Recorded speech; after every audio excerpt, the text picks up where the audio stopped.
Hey YouTube, this is Southern Purple One and welcome to Boots on the Ground and news that you need to know. Starting off with, we're experiencing a lot of bad weather. Most of it is just heavy rains, flash floods, and we're supposed to probably for the next 5 or 6 more days get an extreme amount of rain. So if you're in the area that's getting the rain and some in the other parts of the country are experiencing tornadoes, please be careful. Let me get right into it. Japan is going to provide Ukraine with some artillery shells. These are probably going to come to the United States first and then to Ukraine, which is very unusual because Japan, this is a major change for them because usually they avoid exporting lethal weapons. But the situation in Ukraine is so bad with the shortage of artillery shells that U.S. is scouring the world to get more artillery shells. Norway and Denmark has also agreed to send Ukraine about 9,000 artillery rounds. I think they've already sent them over 7,000. So the world is experiencing, at least on the NATO side, a shortage of artillery shells. The article I read was the spot price for the main ingredient in making solar panels. There was a flood of these, and now they're actually dropping in price. So this is good news if you're looking for solar panels. Hopefully solar panels will come down in price.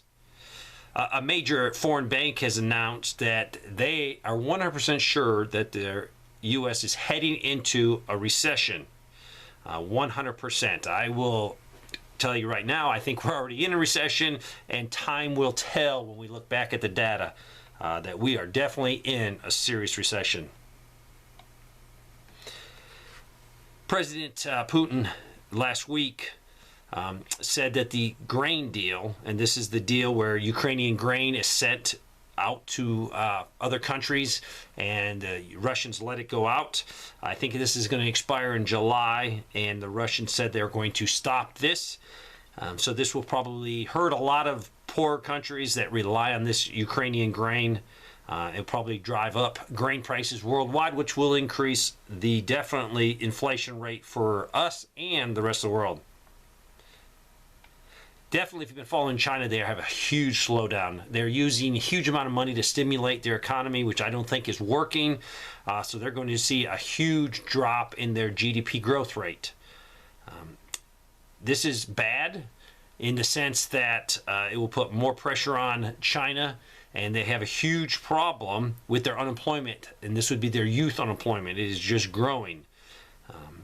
This might mean for them, if you have a lot of people out of work, it's bad for your country. It creates not a stable environment. So are they be more willing to use these young people if they have to fight a war with Taiwan? President of Kenya has made many comments, but the last one he made was wanting to shift away from the dollar for international trade. And so this is definitely going to happen. He's asking, why should African nations have to get the U.S. dollar when we're trading between themselves? So this is definitely going to put more future pressure on it. And when people do not use the U.S. dollar, it definitely creates inflation inside the United States. You've probably all heard about the China and Cuba are negotiating a joint military training facility on the island. So this has set off alarm bells for Washington. This would be less than 100 miles off our Florida coast. China is definitely using Cuba to gather intelligence, but this will be a place where China could actually have a foothold really very close to the U.S. The U.S. military is concerned about this. My position on this is we do it all over the world with our allies. So we should expect that other countries would want to do it against us. Norway has proposed a 40% gender quota for large and medium-sized firms. So basically, you have to have 40% of your board members made up of females, of women. The American Medical Association is recommending ditching the BMI scale, that is the body mass index scale. They claim it has a racist history. They say it declares that body shape should be reevaluated across race and ethnic groups, sexes, and genders, and that medical personnel should not use the BMI as the only measurement of healthy weight. BMI does not appropriately represent racial and ethnic minorities, and this was a statement from the American Medical Association, and it's on their website. The military also uses BMI to determine if soldiers or airmen or sailors, Marines are overweight. I've gotten further confirmation. There was a video that showed people said they were tanks. They were definitely motorized artillery, but they do look like tanks if you're not trained in that, that were being driven on the road.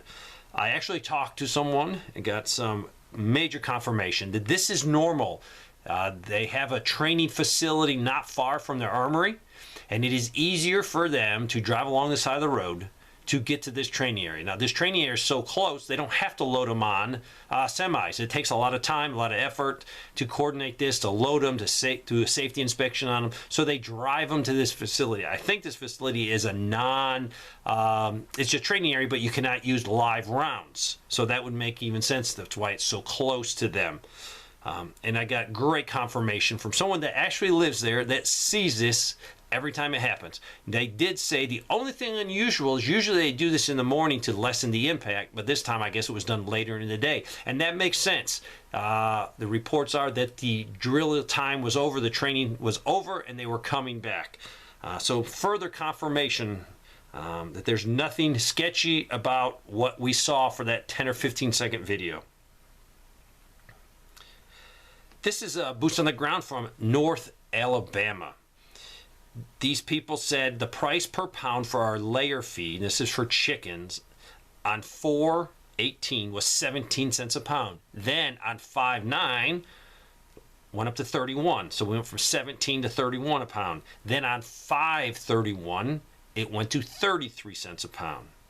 We buy in bulk in 55-gallon drums from a local mill. This is non-GMO feed as well. So that's a huge increase if you're going from 17 cents to 33 cents. That's pretty much a doubling of price. They also commented, and people balk at $4 a dozen eggs. $4 a dozen eggs for a non-GMO fed chicken is a great deal. This is our reporter from Australia, MK. She says, and now the end of the financial year is almost here. Many local councils are raising the annual council rate for the coming financial year. I guess this is their text. Some raising the annual council rate by around 50%. Meanwhile, the Reserve Bank of Australia thinks employment is too low, and that's a good reason to hike the variable mortgage interest rates again next month. After telling people to spend less and work more if they can't pay their mortgage, after multiple rate hikes over the last year. The Reserve Bank members also treated themselves to a very fancy and very expensive dinner. It cost the taxpayers over $20,000 in taxpayer money after their last interest rates. Meanwhile, the rest of us wonder how we're going to keep lights on and food on the table. I understand that Australia, a lot of people have the variable mortgage rate. So every time they hike, you could see $100, $200, a huge increase in your mortgage if you have a large mortgage. And this is going on all year long. This is a utility increase, and this is from Northeast Oregon. Electric and sewer rates going up by 5%. Solid waste going up 10%. Water rates going up 25%. If you look towards the Atlantic Ocean, you will notice that Tropical Storm Brett has formed. This is early. All eyes will be on this system as it pushes westward across very, very warm weather. The National Hurricane Center named Brett, and it is getting up to sustained winds up to 40 miles an hour and is only supposed to strengthen and get worse. You've probably all seen that Hunter Biden made a deal. He's going to plead guilty to 2 minor tax crimes and I guess a gun charge. And it looks like he will serve no prison time. He will have probably 2 years of probation. I would love to do an editorial on this, but I will basically say it seems like there's 2 justice systems in this country. The Russian government said it will be forced to take retaliatory measures if Western-made F-16 jets appear over the skies of Ukraine. The threat was aired by the Moscow foreign minister during an interview with RT television late last week. As you see, Russia has put out a lot of red lines, and don't step over them. If we see F-16s, I don't know what they will do, but the situation is continue to deteriorate. And if Russia feels that they are against all of the world or all of NATO, they will have to. There's no way they can take us on conventionally. They will have to use at least tactical nuclear weapons. And from there, as soon as the first one is used, all bets are off. So pray for peace for Ukraine. The European Union said they're going to plan to train as many as 30,000 members of the Ukrainian armed forces this year. It seems like we are just trying to continue the war. Every time we throw something at it, it doesn't really help. To really help Ukraine, you would have to throw everything you have at it at the same time. You're trying to fight a combined arms. You can't fight on the ground if you don't control the air. So, we will definitely see what happens. Training 30,000 more troops really is not going to make a difference. President Joe Biden on Monday said that he thinks Russia's President Putin using tactical nuclear weapons is real.